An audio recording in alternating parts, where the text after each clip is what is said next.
We are going to be in the books of Nahum and Habakkuk. Now, every time I get to Habakkuk, I remember one of my favorite stories from high school. I graduated from a Christian high school. We had Bible class, and we had one student who sat in our senior Bible class and slept almost every class.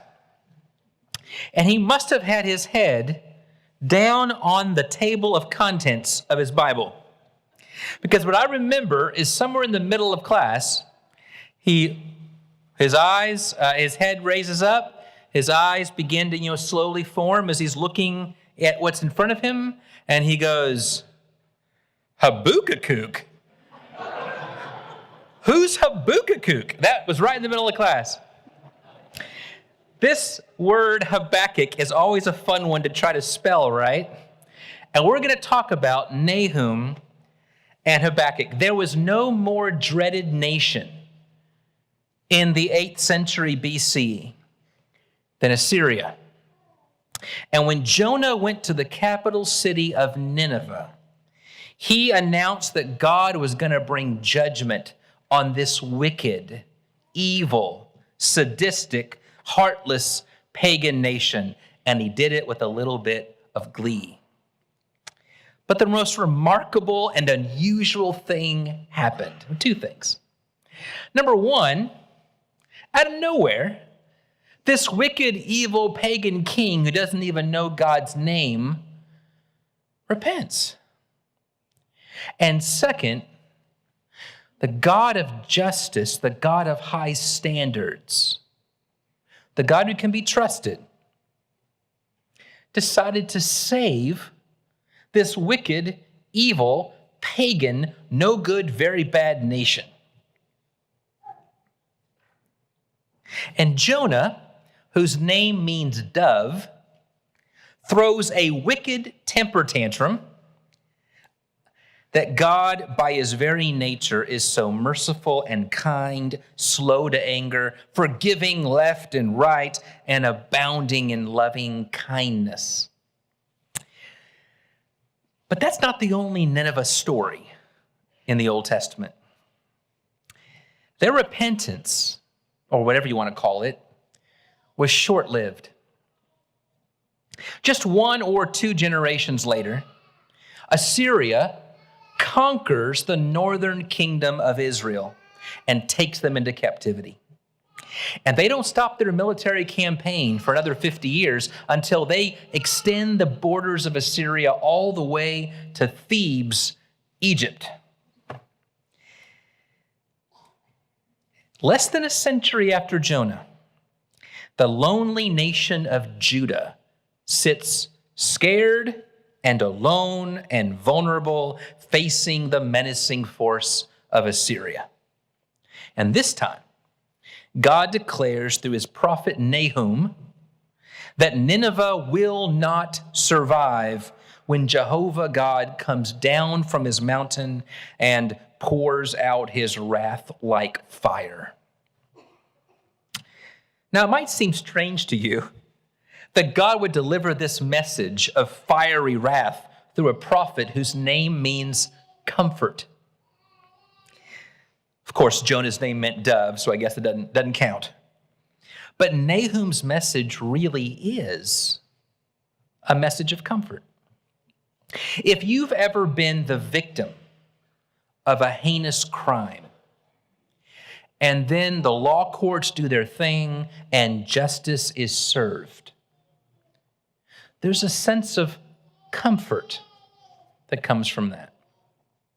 If you've ever been under the threat of a storm and somehow, somewhere, someone removes the storm, that's comfort. And Nahum begins by declaring that God, in Nahum 1 and verse 3, Nahum is a God who is slow to anger, abounding in loving kindness, and is a refuge for all who trust him. Nahum begins by saying, Jonah was right on this. But keep reading chapter 1. And it turns out that when God decides to comfort and protect his people from the threat all around, it will feel like the wrath of God. And that's why in chapter 1 and verse 15, Nahum says that when God's people are protected, that is peace and comfort from God. We find the exact same language in the New Testament. Remember that passage in 2 Thessalonians where Paul says, the Lord's coming back with flaming vengeance on those who deserve it, those who have accepted the life outside of Christ. Flaming vengeance. But it's interesting that the way he words it is, he's going to bring all of this on them. But in the same breath, he says, the coming of the Lord in flaming fire and vengeance also brings rest. Rest for us. That's another word for comfort, another word for peace. How does the coming of God in flaming vengeance mean rest and comfort for the rest of us? And the answer is because he removes the threat. And all that's left is peace, peace, peace. In chapter 1 of 1 Thessalonians, Paul said, you all used to worship idols, but you've turned from the worship of idols to the worship of the living and true God, and to wait for his Son from heaven, Jesus Christ, who rescues us from the coming wrath. You see the language there. That there's a hopeful message even in the midst of the storm of Nahum. You realize that Assyria, they saw themselves as the powerful lion, way at the top of its perch, like the king of beasts. Chapter 2, verses 11 through 12, he'll come down and like a lion and feast on his prey. Take a look at some of the pictures of ancient Assyria, and you'll see how the metaphor fits. But in a world where you feel like you're prey for the king of beasts, it's helpful to know that on your side is the creator of all beasts, the creator of all life. So what's the result of reading Nahum? Well, you can trust the Lord your God. He's your refuge. He was willing to relent and save even a wicked nation if they were willing to seek peace and show a change of heart. But now that they're bent on destroying those whom God promised to protect, you can trust that God is your citadel, he's your fortress, he's your refuge. Sounds good. And then we get to Habakkuk, or Habakkuk for some. By the time of Habakkuk, Nahum's prophecy had been fulfilled. It turns out that Assyria, high on its perch, thinking it owned the world, got brought down because God raised up another nation to take Assyria's place, known as Babylon. And Babylon takes over Assyria, and it asserts itself as the eminent world power. Assyria got what was coming to them. But Habakkuk looks all around. And it's sad, isn't it, that sometimes the great problems out there end up in some ways just feeling like a mirror to the great problems inside. And so he cries out to God. He says, God, you've got a problem on your hands. The problem is, I know the world is evil. I know they're all going after their own way, but your own people are complicit. And when your own people are complicit, it makes you look bad. And so I need you to fix this problem. Fix the sin and wickedness that's all around us, and it's tempting your people. And so could you fix that? And God says, sure. I will judge my people for their iniquities, and I am raising up Babylon to come and take over my people and teach them a lesson. Anything else I can do for you? That's my paraphrase. And Habakkuk comes back shocked and says, yes, now you've got two problems on your hands. How is this right? How is this just? How is this going to help your reputation? How is this good? How is this keeping your promise to Israel? How is this being faithful? How can this be? You ever feel that way? You ever feel like there's moments in your life when you feel caught between a rock and a hard place, and it's just impossible to know what in the world you're supposed to do, and you cry out to God, and either he seems silent or complicit in the problems you're feeling and experiencing? I read Habakkuk when I was working on a sermon on Habakkuk when I was 19 years old. And at the same time that I was working on this sermon on Habakkuk, I was reading a book for school by C.S. Lewis, and it was a book that you may have never heard before. It is my favorite C.S. Lewis book. It's called A Grief Observed. I'll tell you why it's my favorite Lewis book.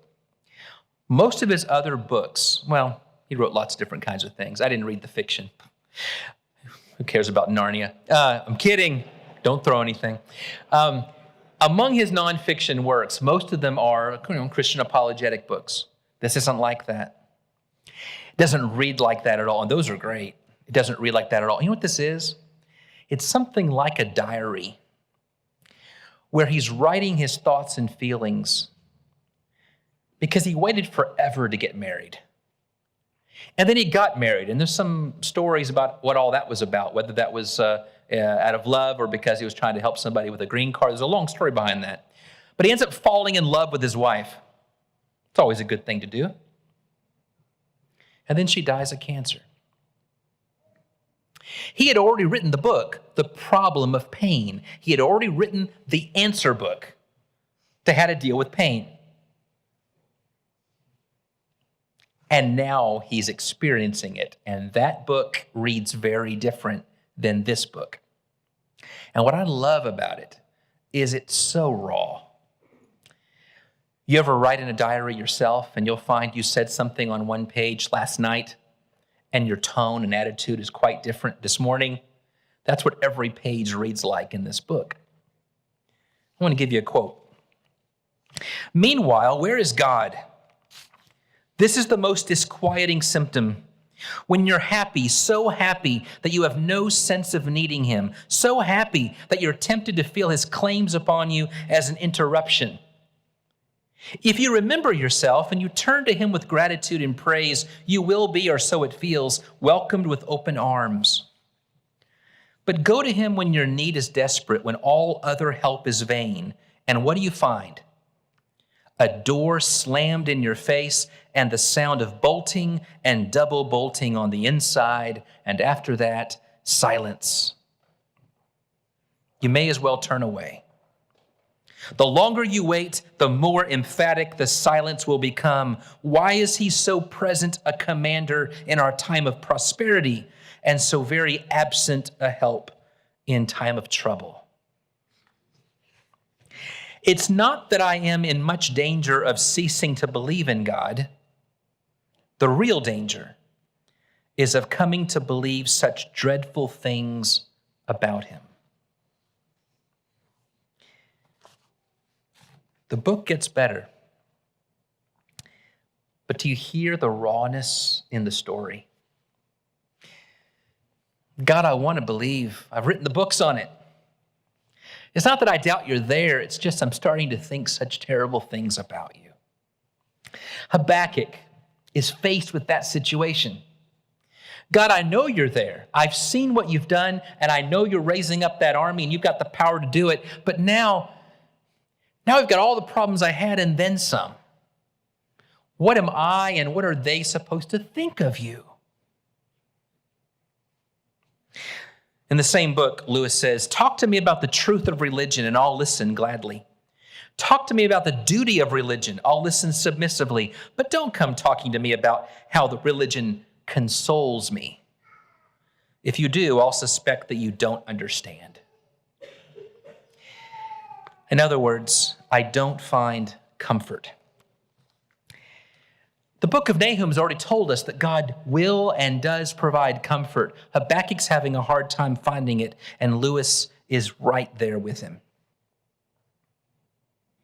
And so God, in his tender love, doesn't leave Habakkuk in the dark. He answers, wait.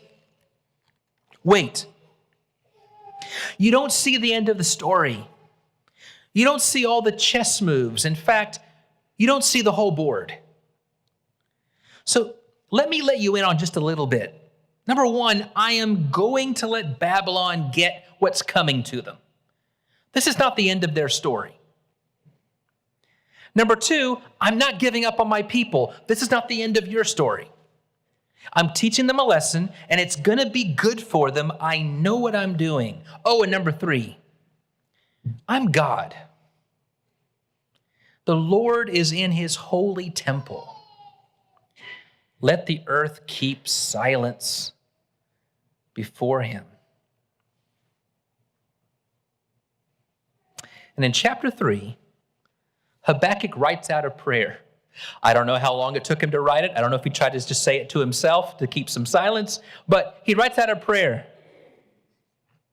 And in this prayer, he says, I get it. He reflects on how good God has been to his people, how there's been a long history of God at work. And it seems like every time it looked like things weren't going to go right, whatever happened ended up being for their benefit, and God always delivered. There's a psalm where David says, my feet had almost slipped. I know that God is good to Israel, but I looked around and I saw what was happening in the rest of the world and how wonderful they were doing and how bad we were doing, and my foot almost slipped. And then David says, but then I walked into the sanctuary of God, and there I remembered, your hand always upholds me. The Lord is good to those who seek him. Habakkuk says, I thought about it and I remembered, you've never let me down. And he comes to a conclusion. Comfort doesn't come from my understanding. It doesn't come from when all the God's people do exactly everything right. Comfort isn't found when everything turns out the way that I think it should. Comfort and security are only found in God, who never fails, never disappoints, and is never wrong.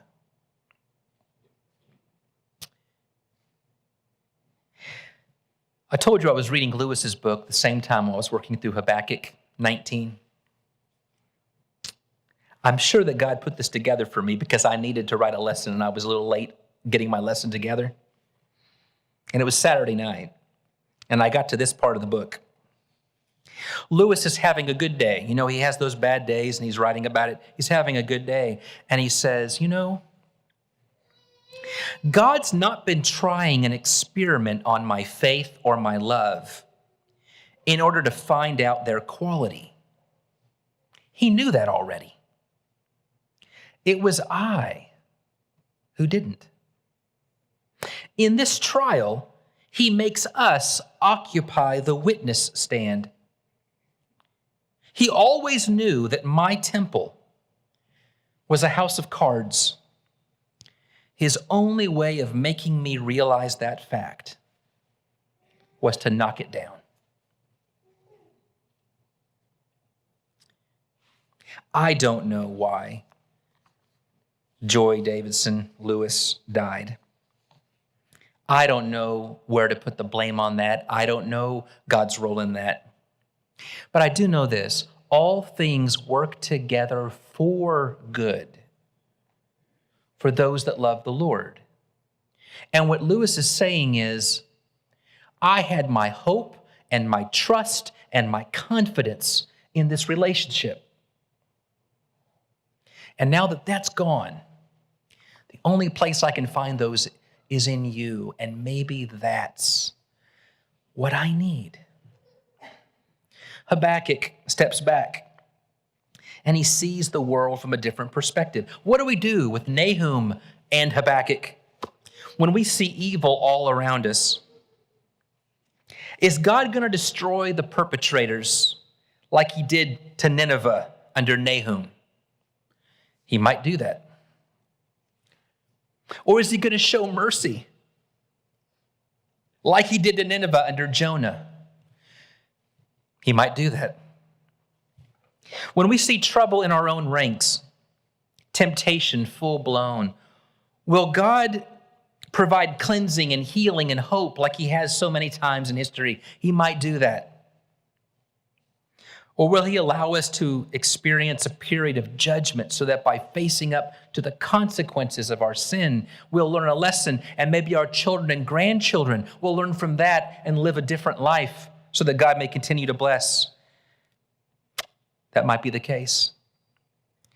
But whatever he does, he loves his people, and he wants everything to work together for good. Do we trust him? Comfort and security will not be found in understanding. It won't be found in everything happening the way we think it should, for we don't see the whole board. Comfort and security will be found in knowing that God is in his holy temple, one that can't be knocked down. Therefore, let all the earth keep silence before him. Where's the gospel in all of this? Oh, I feel it just bursting out of every verse. God is at work, and whatever he does is bigger and larger than any story that I could deliver. And everything he does is working out of a bigger or larger story that's leading to a conclusion in which he makes everything better. I don't understand science like I wish I did. Steve Moore, I regret to tell you this. I was a terrible science student. But I've been told that water can cleanse or destroy. Fire can cleanse or destroy. And I don't always know how to interpret what we face. But if we'll allow it, we can see in everything that happens an opportunity for the world to become better. It's all in how we see it. God sometimes gives us glimpses of destruction and judgment, but they're not for all generations. And even if it ends up destroying your life or taking your life, this life is not the end of your story. Sometimes he gives glimpses of salvation and hope and redemption, but people still die. These are only signposts. The big story, the big conclusion is waiting. And Isaiah talks about it, and Ezekiel talks about it, and Revelation talks about it. And they say, it's going to be great. I believe the story culminates in Jesus Christ.